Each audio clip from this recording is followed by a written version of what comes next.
Ayan, so magandang hapon, magandang gabi, magandang umaga po sa inyong lahat. Iba-iba na po ang ating time zone. Ano po? Well, wag na po natin patatagalin, no? Alam kong inaabangan nyo na ang magiging diskarte po ni Coach Gallant, no? Ano sa tingin ko ang magiging resulta, no?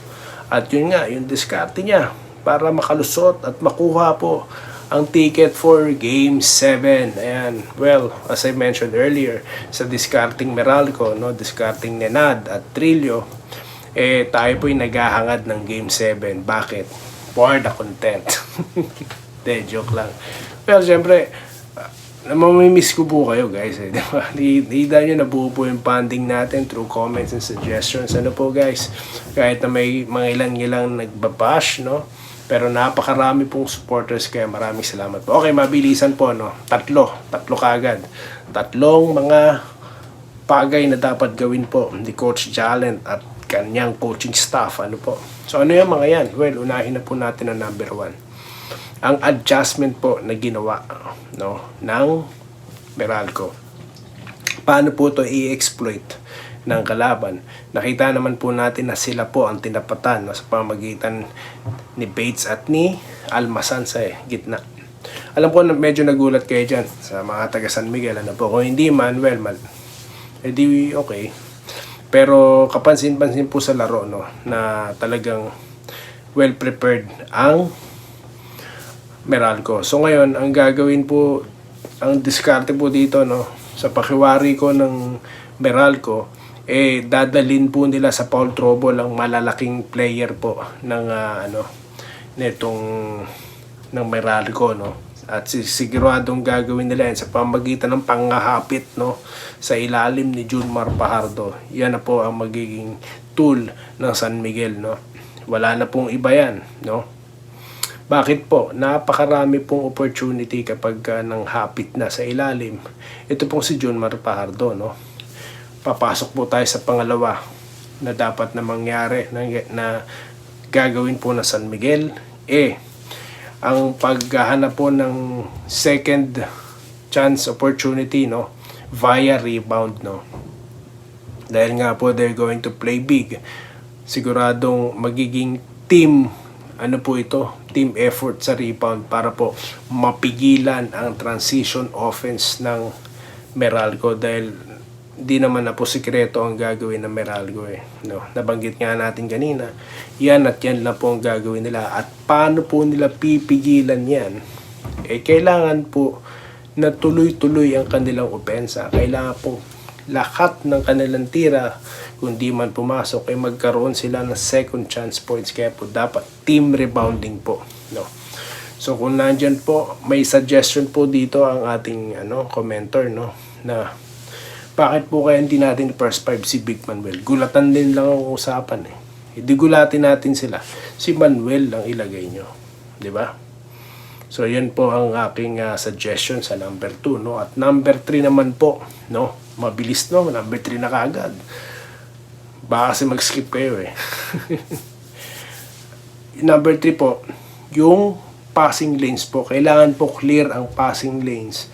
Pag hawak po ni Junmar Fajardo ang bola, kapag ka po may double team na, no, aasahan po natin na may magro-rotate at aatakihin ng loob, po. Kasama po yan sa magiging plano na i-foul trouble ang dalawang malaki na Meralco.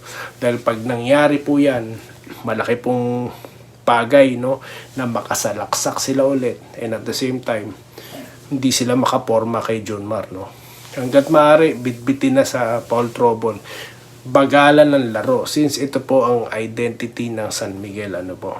Huwag nyo na pong labanan sila ng takbuhan. Kung dati ay encourage you, pero ngayon, guys, just stick to your identity, no. At yung championship caliber nyo po, no, instinct nyo. Tama ba yun? Caliber instinct. I mean, yung alam naman po natin, pagka may dugong kampiyon, hindi basta-basta matatalo yan, no.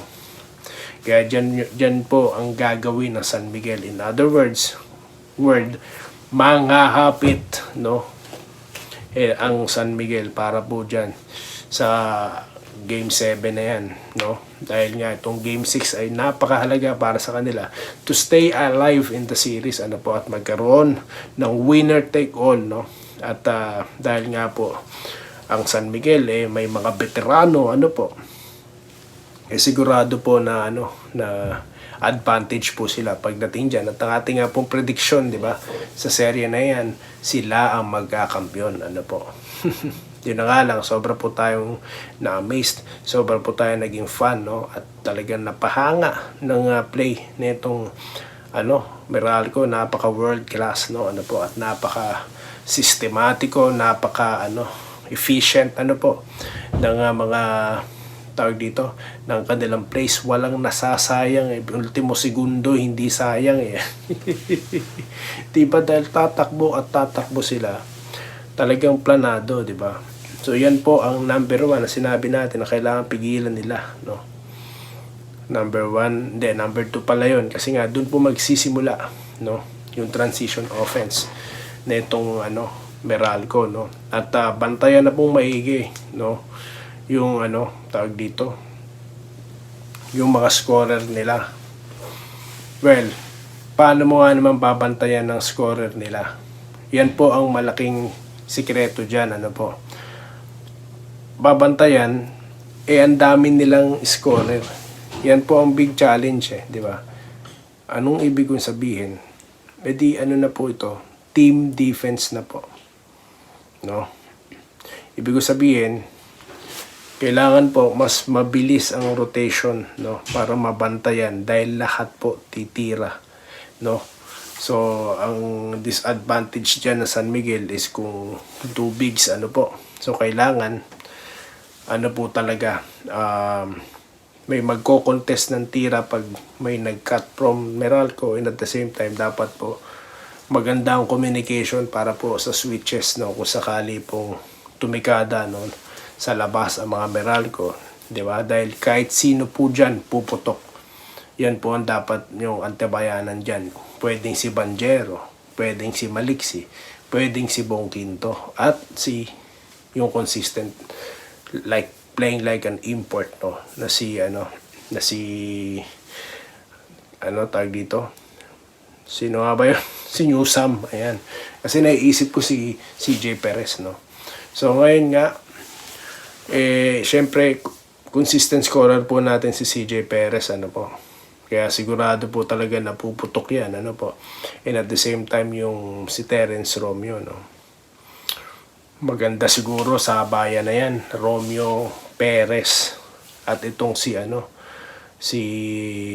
tawag dito, Marshall Lassiter, po. Naku, napakagandang laban. So yun lamang po, no, ang ating suggestion dito, no, ang aking sa tingin na gagawin po ng Meralco Bulls, at kapanapanabik po yung laban na yan, at mamaya na po yan, kaya tigil na po tayo at panoorin na po natin ang Game 6 ng bakbakan sa pagitan po ng Meralco Bulls at ng mga hapit mamaya na San Miguel Beermen. At after po nyan, tayo po magbibigay po ng update, no, mabilisan lang, no, right after the game. Babalik po tayo for the update. So yun lamang po ang ating content ngayon, at magkikita-kita po tayo muli. Maraming salamat po sa inyong panonood, at magandang araw po sa inyong lahat. Salamat po sa panonood. Subscribe na para sa mga susunod na basketball at boxing videos.